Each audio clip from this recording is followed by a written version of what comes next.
Ders bir su kaygısının üstesinden gelmek. Bazen derin suda dinlenmekte zorlanıyorum. Tamamen anlıyorum. Birçok insan derin sularda endişeli hisseder. Evet, eğer paniğe kapılırsam batacağımı söyleyip duruyorlar. Bu yaygın bir korkudur ancak sakin ve odaklanmış kalmak önemlidir. Kesinlikle. Nefesimi kontrol etmeyi öğrenmenin yardımcı olabileceğini düşünüyorum. Kesinlikle. Farkındalık uygulamak bu durumlarda büyük bir fark yaratabilir. Evet, yavaş yavaş suya olan güvenimi geliştirmek istiyorum. Bu harika bir yaklaşım. Küçük adımlar atmak korkuyu hafifletmeye yardımcı olabilir. Kesinlikle. Becerilerimi geliştirmek için yüzme dersi almayı düşünebilirim. Ders 2. Sözleşme eksiklikleri. Tüm eksiklikleri derleyeceğim ve gözden geçirmeniz için revize edilmiş sözleşmeyi size göndereceğim.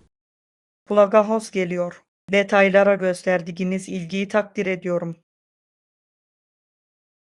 Sonlandırmadan önce her şeyin doğru olduğundan emin olmak önemlidir. Kesinlikle. Aynı sayfada olduğumuzdan emin olmak istiyorum.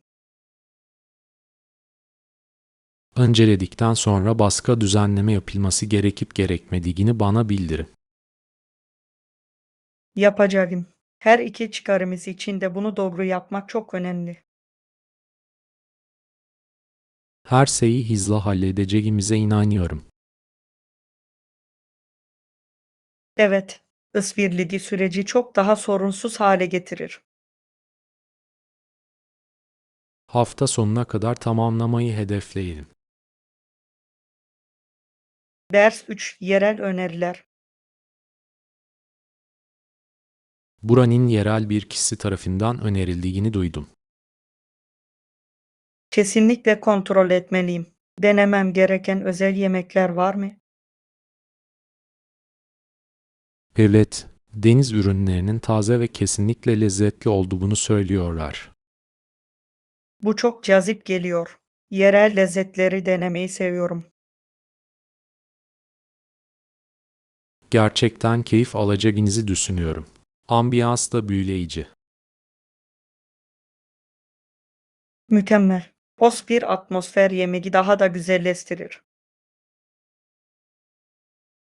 Bu hafta sonu gitmeyi ve bir gün geçirmeyi planlayalım. Harika fikir. Yerel mutfağı tatmak için sabırsızlanıyorum. Ben de. Yeni yerleri keşfetmek her zaman bir maceradır. Ders 4. Parti hazırlıkları. Partimizi sabırsızlıkla bekliyorum. Henüz parti malzemeleri satın aldınız mı? Evet, havayı ayarlamak için bazı süslemeler ve atıştırmalıklar aldım. Bu harika. Hangi temaya gidiyorsun? Parlak renkler ve meyveli içeceklerle eğlenceli bir tropikal tema düşünüyorum. Bu heyecan verici geliyor. Tropikal temalar her zaman bir senlik havası getirir. Kesinlikle. Herkesin kendini rahat hissetmesini ve eğlenmesini istiyorum. Enerjiyi yüksek tutmak için bazı oyunlar getireceğim. Mükemmel. Oyunlar buzları kırmanın ve herkesi dahil etmenin harika bir yoludur. Bir gün önceden her şeyin hazır olduğundan emin olalım. Ders 5. Sanat restorasyonu. Biraz solmuş ama son yıllarda tabloların orijinal görünümüne kavuşturulması için bazı çalışmalar yapıldı. Bu büyüleyici. Sanatın zaman içinde nasıl korunabileceği inanılmaz. Evet, restorasyon, kaybolmuş olabilecek canlılığı ve detayları geri getirir. Galerileri ziyaret etmeyi ve gelişmeleri ilk elden görmeyi seviyorum. Restorasyon sürecinde kullanılan teknikleri düşünmek şaşırtıcı. Kesinlikle. Her parçanın anlatılmayı hak eden kendi hikayesi vardır. Restore edilmiş eserlerin sergilendiği bir sanat sergisini ziyaret etmeyi planlayalım. Bunu çok isterim. Sanatın yeniden canlandığını görmek her zaman ilham vericidir. Restore edilen parçaların ardındaki hikayeleri sizinle birlikte keşfetmek için sabırsızlanıyorum. Ders 6. Yeni fikirler. Bunu hiç düşünmemiştim. Bir deneyeceğim. Başka ipucu var mı? Elbette. Yaratıcılığı harekete geçirmenin etkili bir yolu ortamınızı değiştirmektir. İlginç. Bazen yeni bir bakış açısı yeni fikirlere yol açabilir. Kesinlikle. Çalışma alanınızı yeniden düzenlemek bile yeni düşüncelere ilham verebilir. Bunu kesinlikle dikkate alacağım. Zihnimi yeni olasılıklara açık tutmak istiyorum. Başka bir ipucu da zihninizi boşaltmak için düzenli molalar vermektir. Bu mantıklı. Kısa molalar odak noktanızı ve enerjinizi tazeleyebilir. Evet, haydi ikimiz de bu hafta bu stratejileri denemeye karar verelim. Hangi yeni fikirleri ortaya çıkarabileceğimizi görmek beni heyecanlandırıyor. Ders 7. Beyzbol Birliği tarihi. Beyzbol Oyuncuları Sendikası 1976'daki sel vakası sonucunda daha militan hale geldi. Bu spor tarihinde önemli bir an. Tam olarak ne oldu?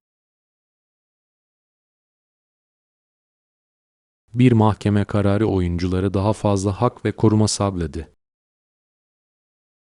Bu oyuncuların hakları hareketi açısından bir dönüm noktası olsa gerek. Kesinlikle.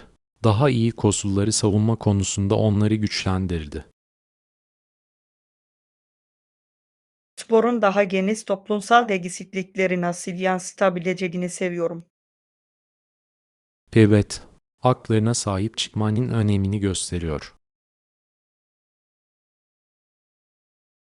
Bu konuyu daha derinlemesine inceleyelim ve yaratıcı etki hakkında daha fazla bilgi edelim. Harika fikir. Tarihi anlamak mevcut ve gelecekteki sporculara ilham verebilir. Ders 8. Seyahat deneyimi. Bunu duymak harika. Konaklamanız sırasında araba kiraladınız mı veya toplu taşıma kullandınız mı?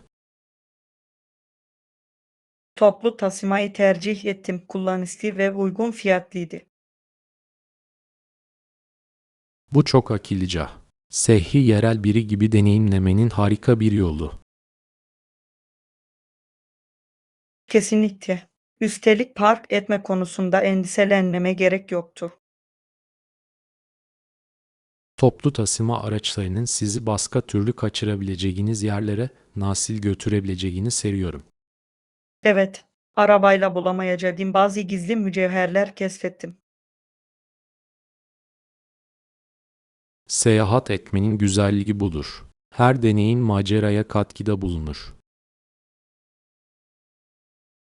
Kesinlikle. Bir sonraki seyahatimde de mutlaka toplu taşımayı kullanacağım. Bir sonraki yolculuğumuzu birlikte planlayalım. Daha fazlasını keşfedebiliriz. Ders 9. Şehir manzaraları. Kilitlendiler. Yapabilecekleri tek şey, o şehrin istiltili kulelerine uzaktan bakmak. Bu çarpıcı bir görüntü. Bu kadar yakınken bu kadar uzak olmak sinir bozucu olsa gerek. Evet, şehrin cazibesi oldukça güçlü olabilir. Sunduğu her şeyi keşfetme isteğinin heyecanını hayal edebiliyorum. Kesinlikle. Canlı istikrar ve enerji insanları çekiyor. Şu anda erişebildiğimiz şeylerin kıymetini bilmemiz gerektiğini hatırlatıyor. Evet ve elimizden geldiğince fırsatlarımızdan en iyi şekilde yararlanmak. Gelin bu heyecanı birebir yasayabileceğimiz bir şehre gezi planlayalım. Harika bir fikir gibi görünüyor. Seninle yeni yerler keşfetmek için sabırsızlanıyorum. Ders 10 Uluslararası İşbirliği. Bağımsız egemen devletler arasında açıkça etiketlenmiş bir alternatif işbirliği var. Bu ilginç bir kavram. Uluslararası ilişkilerin karmaşıklığını vurguluyor. Evet, bu devletlerin karşılıklı çıkarlar için birlikte çalışması çok önemlidir. Kabul ediyorum. İşbirliği daha güçlü ittifaklara ve ortak kaynaklara yol açabilir. Ayrıca sıklıkla devreye giren, aynı derecede kaba bir şekilde etiketlenmiş ikinci bir kavram daha var. Hangisi bu? Bu, devletlerin güç ve nüfuz için yarıştığı rekabetle ilgilidir. Bu dinamiklerin küresel politikayı nasıl şekillendirdiği büyüleyici. Bu fikirleri daha derinlemesine inceleyelim ve sonuçlarını keşfedelim. Ders 11 Pazarlama stratejileri. Bir, dijital pazarlamaya ne dersiniz? Sosyal medyaya daha fazla yatırım yapacağız. İzleyicilerimizin zamanlarını geçirdiği yer burası. Bu akıllıca bir hareket. Sosyal medya marka görünürlüğünü gerçekten artırabilir. Kesinlikle. Bu platformlar aracılığıyla müşterilerle doğrudan iletişim kurabiliyoruz. Hangi spesifik platformlara odaklanmayı düşünüyorsunuz? Instagram ve Facebook'un markamız için harika fırsatlar sunduğuna inanıyorum. Kabul ediyorum. Görsel içerik bu kanallarda iyi performans gösterme eğilimindedir. Ayrıca istediğimiz kitleye ulaşmak için hedefli reklamlar yayınlayabiliriz. Bu stratejileri etkili bir şekilde uygulamak için bir plan oluşturalım. Ders 12 Bahçecilik hobisi. Oldukça rahatlatıcı. Senden ne haber? Bahçıvanlığa başladım. Uzun bir günün ardından gevşemenin harika bir yolu. Kulağa harika geliyor. Neyi büyütmekten hoşlanırsınız? Fesleğen ve biberiye gibi otlarla başladım. Onların bakımı kolaydır. Bunlar harika seçimler. Taze otlar herhangi bir yemeği zenginleştirebilir. Kesinlikle. Kendi yetiştirdiğim malzemelerle yemek yapmayı seviyorum. Bahçecilik aynı zamanda doğayla bağlantı kurmanın harika bir yoludur. Evet, açık havada olmak ve bitkileri beslemek çok tatmin edicidir. Birlikte bir bahçecilik günü planlayalım ve ipuçlarını paylaşalım. Ders 13 Zorluklarla yüzleşmek. Hayatımdaki en büyük zorluklardan biriyle yüzleşmem gerektiğini anlamam uzun zaman aldı. Dil engeli. Bu zor olmuş olmalı. Bununla nasıl başa çıktın? Başlangıçta bunaltıcıydı ama dil dersleri almaya başladı. Bu harika bir adım. Tutarlı uygulama gerçekten yardımcı olabilir. Evet, filmler ve kitaplar aracılığıyla da kendimi dile kaptırdım. Bu akıllıca bir yaklaşım. Günlük olarak dille etkileşime geçmek büyük bir fark yaratır. Hala devam eden bir çalışma olmasına rağmen, kaydettiğim ilerlemeden gurur duyuyorum. Her çaba önemlidir. Başarılarınızı kutlamanız gerekir. Teşekkür ederim. Becerilerimi geliştirmeye devam edeceğim için heyecanlıyım. Ders 14. Kişisel bakımın önemi. Son zamanlarda kişisel bakımın önemi hakkında çok düşünüyorum. Kabul ediyorum. Kendine iyi bakmak genel refah için çok önemlidir. Hayat meşgul olduğunda ihtiyaçlarımızı ihmal etmek kolaydır. Evet, ancak kişisel bakıma öncelik vermek üretkenliğimizi ve ruh halimizi artırabilir. Kesinlikle. Mola vermek veya hobilerden keyif almak gibi basit şeyler büyük bir fark yaratabilir. Meditasyona başladım ve bu gerçekten rahatlamama ve odaklanmama yardımcı oluyor. Bu harika. Meditasyonun stresi azaltmak için çok faydalı olabileceğini duydum. Öyle, birbirimizi düzenli olarak kişisel bakım uygulaması konusunda teşvik edelim. Kesinlikle. Bunu bir alışkanlık haline getirmek daha sağlıklı bir yaşam tarzına yol açabilir. Ders 15. Is güncellemeleri. Bu bölümde yeni iş anlaşmaları ve borsa hakkında bilgi verilmektedir. Bu önemli görünüyor. Pazar trendlerini takip etmek büyüme için çok önemlidir. Evet, borsayı anlamak, bu bilinçli kararlar almamıza yardımcı olabilir. Bu değişikliklerin yatırımlarımızı nasıl etkileyebileceğini merak ediyorum. Verileri analiz etmemiz ve stratejilerimizi buna göre uyarlamamız gerekecek. Kesinlikle. Piyasadaki dalgalanmalardan haberdar olmak çok önemlidir. Bu bilgiyi birlikte gözden geçirmek için bir zaman planlayalım. İyi bir fikir. İşbirliği yapmak daha net bir bakış açısı kazanmamıza yardımcı olacaktır. Sizinle ayrıntılara dalmayı sabırsızlıkla bekliyorum. Ders 16. Sabah rutini. 1 saat mi? Bu çok etkileyici. Yataktan o kadar erken kalkmak için çok uğraştım. Anladım. Sabahlar zor olabilir. Özellikle de sabah insanı değilseniz. Kesinlikle. Uyanmanıza ve enerji dolu kalmanıza ne yardımcı olur? Esneme ve hafif bir kahvaltı içeren bir sabah rutinine başladım.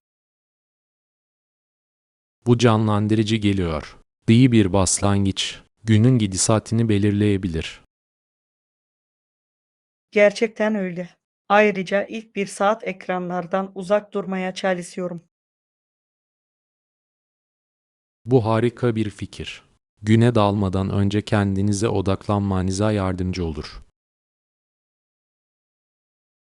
Evet, daha sonra kendimi daha merkezlenmiş ve her şeyin üstesinden gelmeye hazır hissediyorum.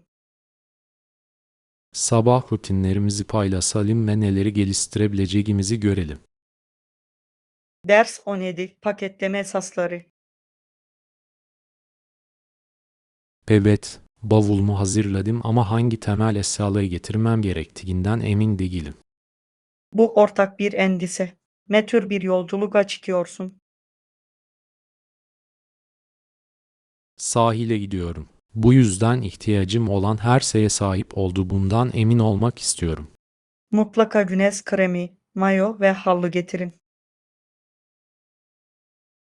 İyi bir fikir. Neredeyse güneş koruyucuyu unutuyordum. Bu çok önemli.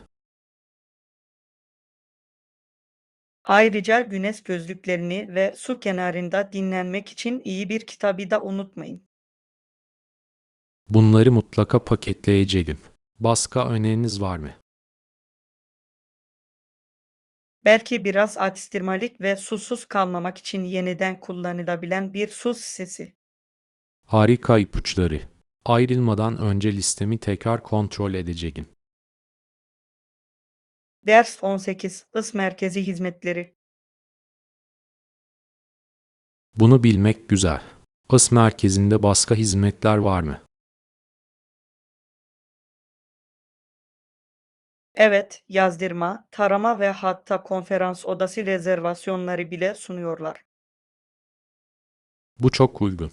Hareket halindeyken is görevlerini yerine getirmeyi kolaylaştırır.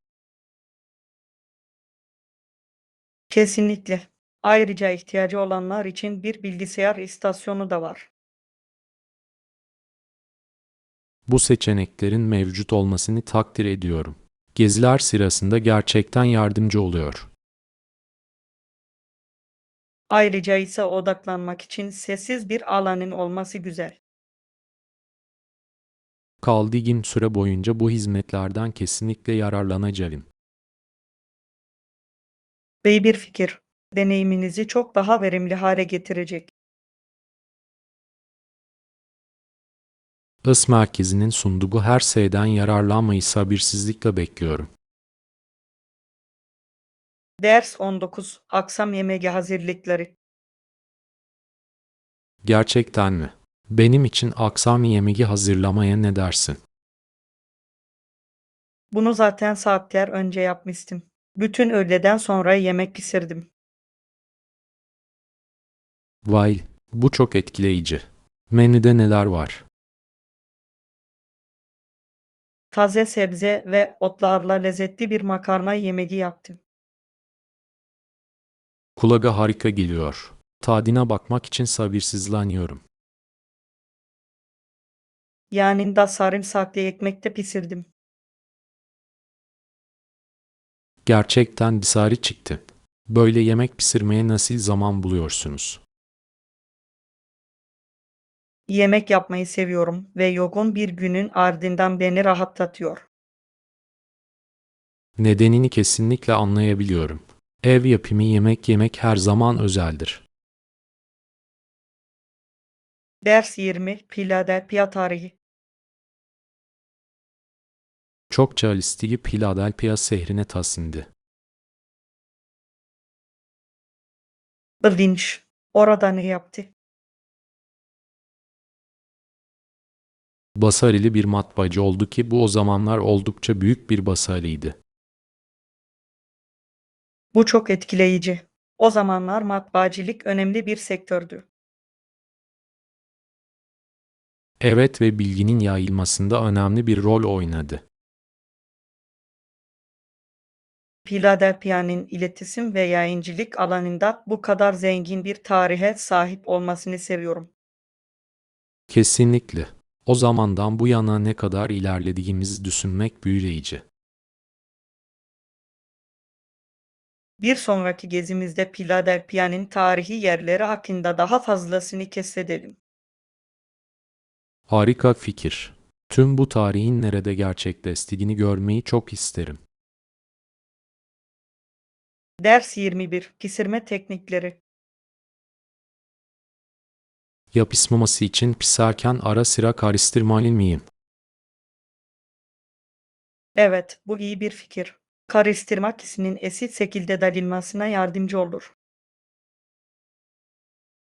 Yapmazsam bazı yemeklerin tavaya yapışabileceğini fark ettim. Kesinlikle. Her şeyi hareket halinde tutmak bunun olmasını engelleyebilir. Bu yemeği daha da iyi hale getirecek başka pişirme ipuçlarınız var mı? Biraz zeytinyağı eklemek lezzeti artırabilir ve yapışmayı da önleyebilir. Bunu aklımda tutacağım. Yemek yapmak tamamen yeni teknikler öğrenmekle ilgilidir. Kesinlikle. Ne kadar çok pratik yaparsanız o kadar iyi olursunuz. Bugün tavsiyenizi deneyeceğim için heyecanlıyım. Ders 22. Etkili çalışma teknikleri. Kesinlikle. Benim için ise yarayan şeylerden biri de çalışma zamanımı bölmek. Bu harika bir strateji. Daha küçük bölümlere ayırmak akılda tutmaya yardımcı olabilir. Kesinlikle. Kendimi bunalmış hissetmemi engelliyor ve odaklanmamı sağlıyor. Ben de aynısını yapıyorum. Kısa molalarınız olduğunda motive olmak daha kolaydır. Evet, ayrıca öğrendiklerimi daha etkili bir şekilde gözden geçirmemi sağlıyor. Bunu duyduğuma sevindim. Ders çalışmadaki tutarlılık başarının anahtarıdır. Kesinlikle. Çalışma planlarımızı paylaşalım ve birbirimize nasıl destek olabileceğimizi görelim. Bunu çok isterim. Birbirimizin sorumlu kalmasına yardımcı olabiliriz. Birlikte akademik hedeflerimize ulaşabiliriz. Ders 23. Market alışverişi. Günaydın. Hiç internetten market alışverişi yapmayı denediniz mi? Evet, yaptım. Süreci çok daha kolay ve rahat hale getirir. Kabul ediyorum. Fiyatları karşılaştırabilir ve evden harika fırsatlar bulabilirsiniz.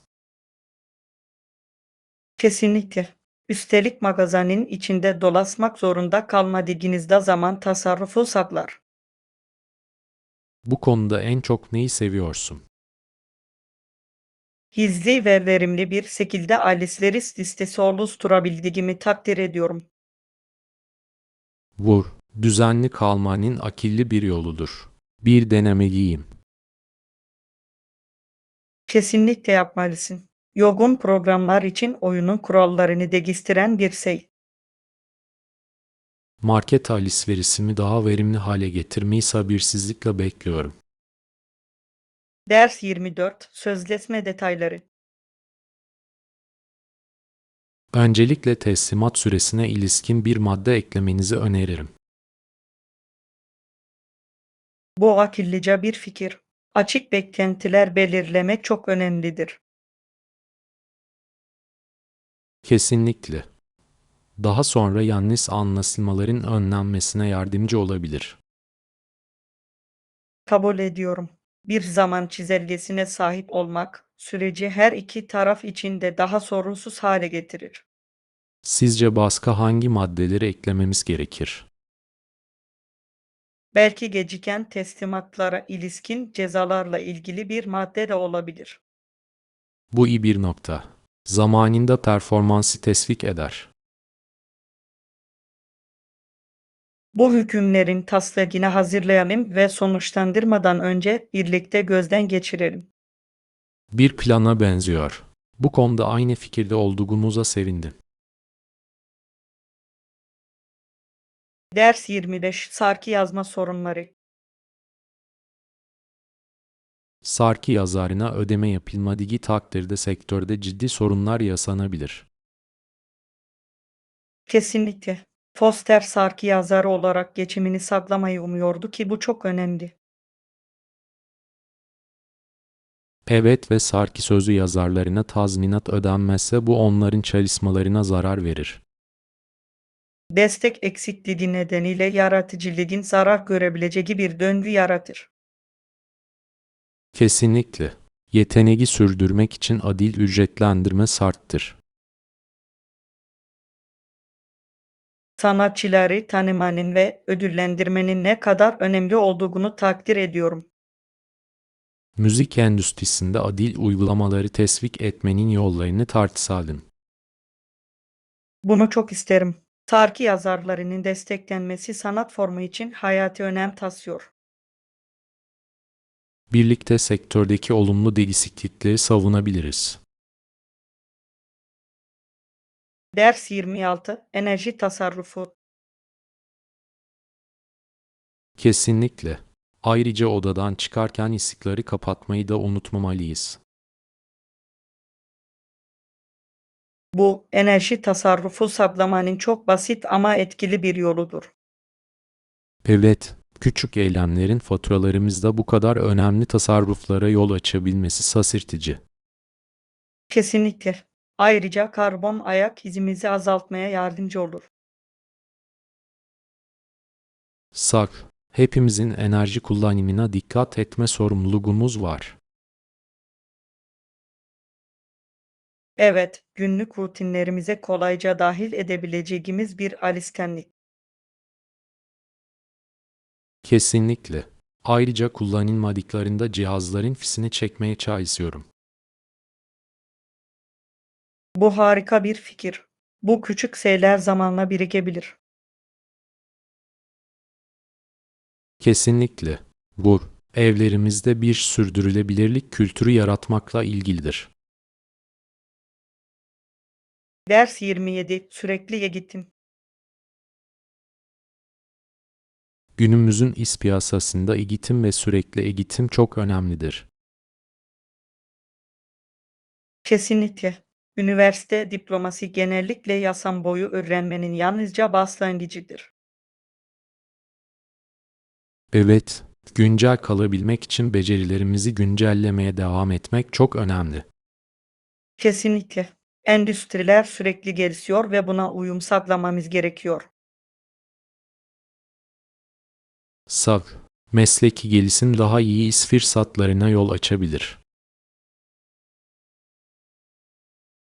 Kesinlikle. Bu aynı zamanda işverenlere büyümeye kararlı olduğumuzu da gösteriyor. Evet, eğitimimize yatırım yapmanın alabileceğimiz en iyi kararlardan biri olduğuna inanıyorum. Kesinlikle. Üstelik yeni ilgi ve tutkulara kapı açabilir. Eğitimimin gelecekteki kariyerimi nasıl şekillendireceğini görmek için sabırsızlanıyorum. Ders 28. Macera için paketleme. Peki gezimiz için heyecanlı mısın? Yanımızda yiyecek getirebilir miyiz? Evet öyleyim. Ve evet, bir su şişesinde az miktarda yiyecek getirebilirsiniz ki bu harika. Mükemmel. Yolculuk için biraz atıştırmalık hazırlamak istiyorum. İyi bir fikir. Keşfederken bize enerji verecek. Kesinlikle.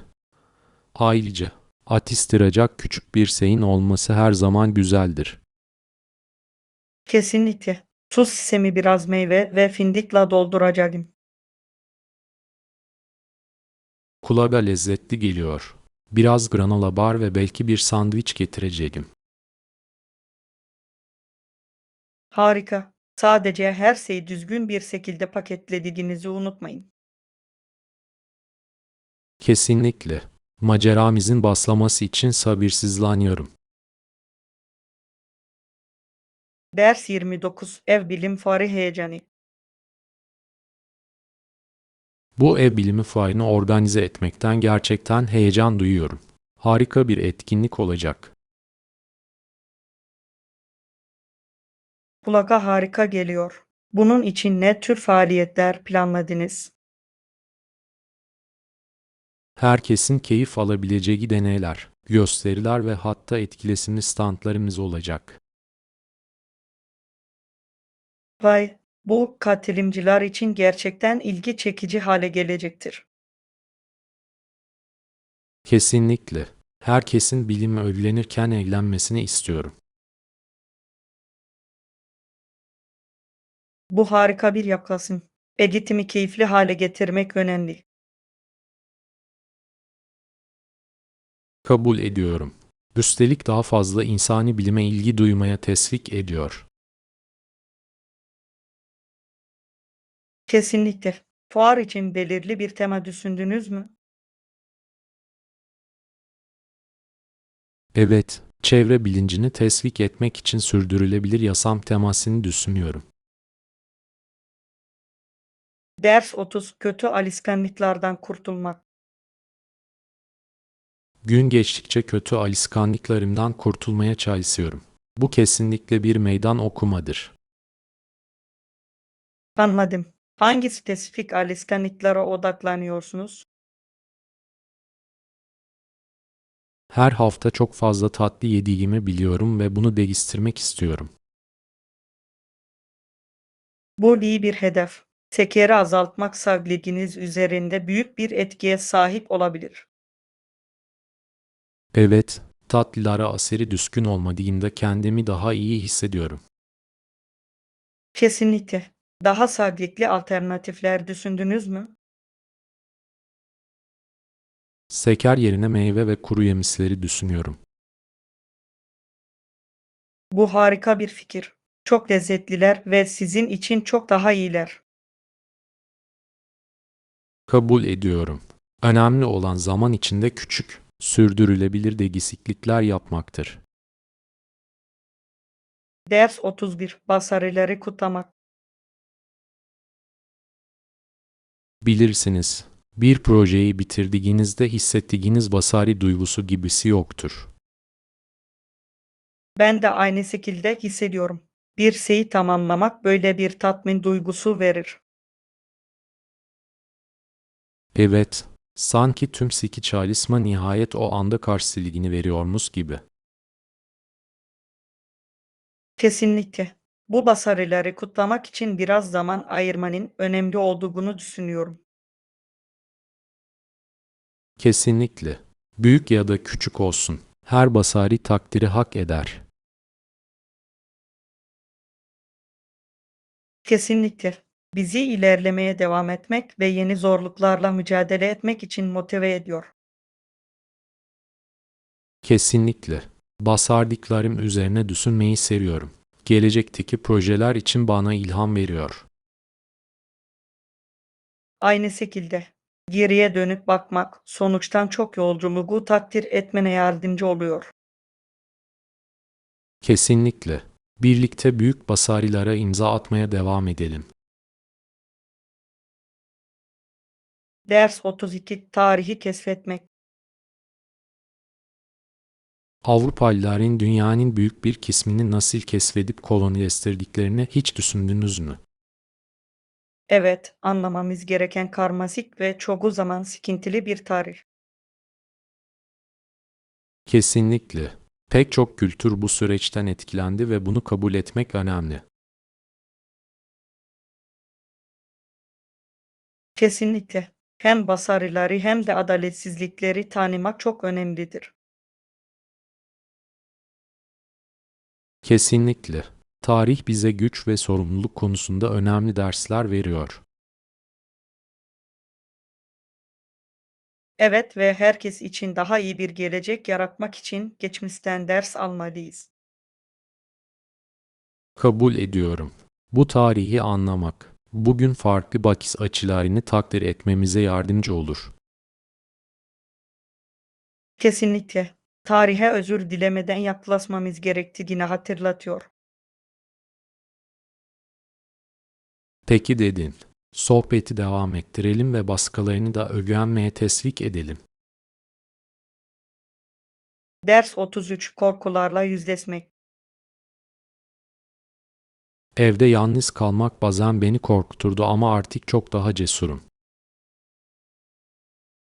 Bunu duymak harika. Bu korkuyu yenmenize ne yardımcı oldu? Yavaş yavaş yalnız başıma daha fazla zaman geçirmeye başladım. Bu da kendine olan güvenimi artırdı. Bu akıllıca bir yaklaşım. Korkularla küçük adımlarla yüzleşmek çoğu zaman büyük bir fark yaratır. Kesinlikle. Kendi başıma idare edebileceğimi fark ettim ve bu bana güç veriyordu. Kesinlikle. Her deneyim bu fikir konusunda daha rahat olmamı sağladı. Şimdi aslında biraz yalnız vakit geçirmenin tadını çıkarıyorum. Bana yeniden şarj olma şansı veriyor. Bu harika. Yalnızlıkta huzuru bulmak önemlidir. Evet ve bu korkunun üstesinden gelme konusunda ne kadar ilerleme kaydettiğimle gurur duyuyorum.